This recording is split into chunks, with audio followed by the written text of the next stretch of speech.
මහින්ද රාජපක්ෂ මහතාගේ පාලන සමයේ වෙනදා අමාත්‍යවරයා වශයෙන් කටයුතු කරමින් සතස ආයතනයේ සේවකයන් ඔවුන්ගේ නිල රාජකාරිවලින් ඉවත් කර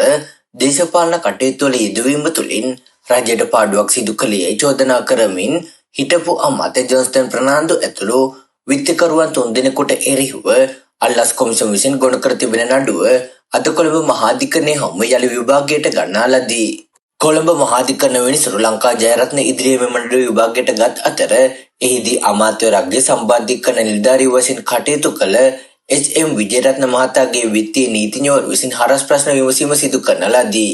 ඉන් අනතුරුව වැඩිදුර නඩු විභාගයේ ජූලි මාස 30 වනදා දක්වා කල් දැපූ විනිසුරුවරිය එදින සාක්ෂිකරුවෙකුට අධිකරණයේ පෙනී සිටින ලෙස දන්වා සිතාසි නිකුත් කළ ලෙසත් නියෝග කරන ලදී.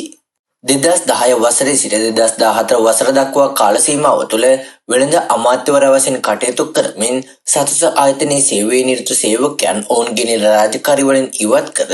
දේශපාලන කටයුතු වල යෙදවීම තුළින් රජයට පාඩුවක් සිදු කොට අල්ලස් පනත යටතේ දූෂණීය නැමැති වරද සිදු කළේ චෝදනා කොට හිටපු අමාත්‍ය ජොන්ස්ටන් ප්‍රනාන්දු සතස හිටපු සභාපති එරාජ් ප්‍රනාන්දු සහ හිටපු ක්‍රියාකාරී අධ්‍යක්ෂකවරයෙකු වන මොහොමඩ් සාකිර් යන අයට එරෙහිව අල්ලස් කොමිසම විසින් මෙම නඩුව ගොනු කර තිබේ.